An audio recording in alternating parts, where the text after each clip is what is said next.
Hey, welcome back to NewZeroland. So one of the top questions that everybody has about electric motorcycles is, how far can they go? And what they really mean is, how far can they go on a single charge? Because you could totally charge up like 5 times in a day and go super far. But between those charges, how long can you ride?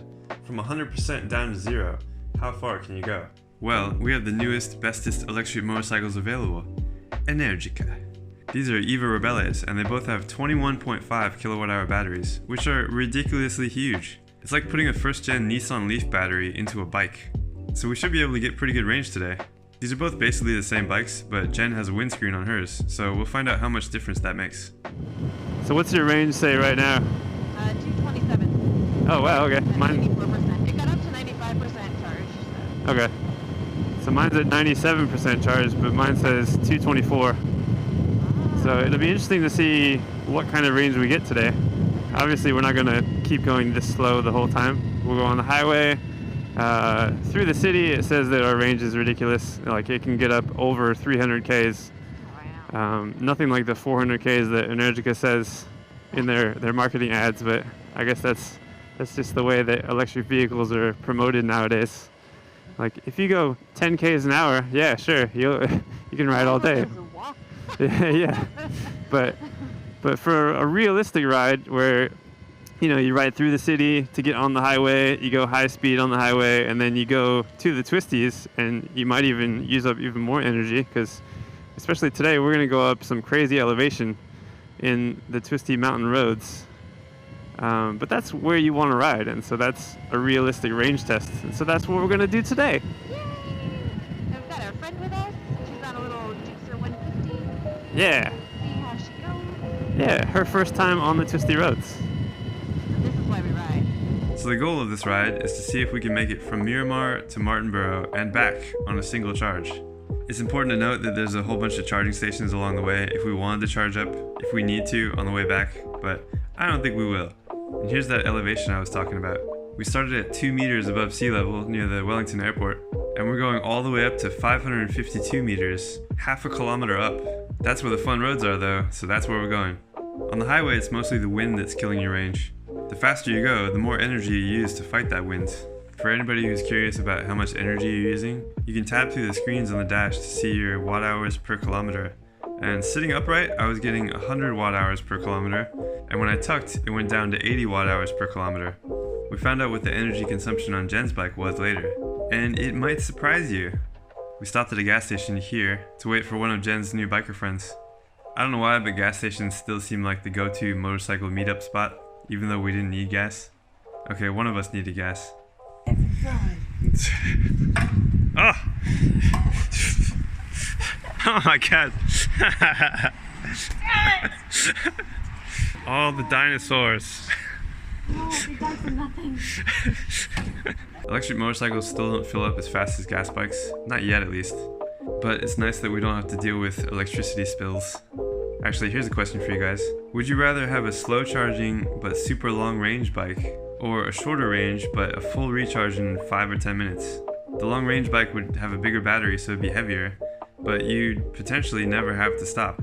The shorter range bike would be lighter, and charging stops would be really quick, but you'd need that infrastructure.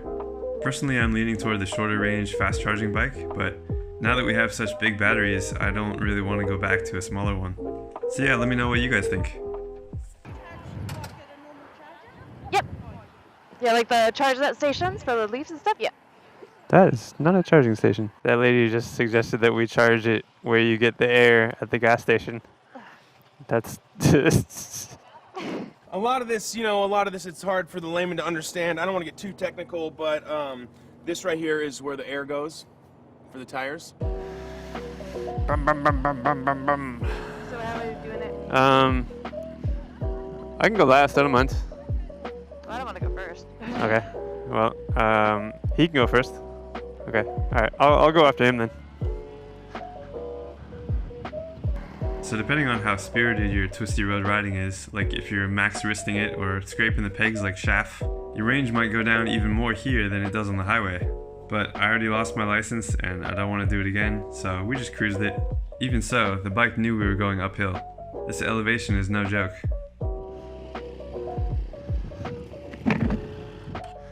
That was a great run until that last car. Like, yeah, had the road to ourselves. I don't know. Oh, they're gonna keep going, I guess.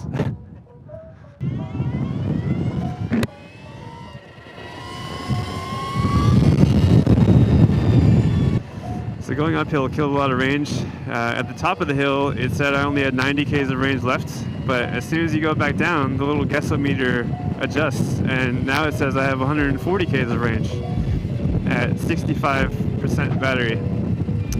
So yeah, you just kind of, I don't know, adjust your ride as you go, I guess. If you're going uphill all day, you're probably not going to get that much range, but if you go up and down, I think it kind of evens out. There's a mixture of just coasting downhill and also regenerating a little bit of energy back into your battery. Ah, such a cool place. So the idea with batteries is that if you want to do a round trip ride on one charge, but you're not sure how far you can go, turn around when you get to 55%. That way, in theory, you should be able to make it home safely with some range to spare. And we made it to Martinborough at exactly 55%. First time on Twisty Roads, what do you think? No? Scary? Alright, so back to energy consumption. 8 kilowatts per 100 kilometers. Jen's average of 8 kilowatt hours per 100 kilometers equals 80 watt hours per kilometer, which means Jen can sit upright, totally comfortable behind that windscreen, and I have to tuck to match that efficiency. And what these numbers also mean is 8 kilowatt hours per 100 kilometers is something like 230 Ks on a full charge. So back when we started riding motorcycles, none of our bikes had fuel gauges, so we just had to ride until the fuel light came on a few times to find out how far a full tank could get us. It's kind of the same deal here. You get an estimate on your dash, and it's usually pretty close, but you don't know for sure until you actually go out there and ride it. Range varies from person to person, and a mixture of elevation, speed, and aerodynamics play a huge part in that. But range tests like this are so important because once we know how far we can go, that'll help us plan trips in the future, like deciding which fun twisty roads we can branch off and explore that we couldn't previously make it to, or finding out which charging stations we need to stop at, if we even have to stop. So we didn't make it back home on 0 exactly, we still had tons of range left. But the final count was 179 kilometers, and my bike had 20 kilometers remaining. So I'm gonna call that a solid 200k range. Jen still had 40 Ks left, which means her windscreen added about 10% more range. If you wanted to know how far an Energica Eva Ribelle could go, it's about 200 Ks, and that's insane. It's just hours of riding. So yeah, thanks for watching, and we'll see you guys next time.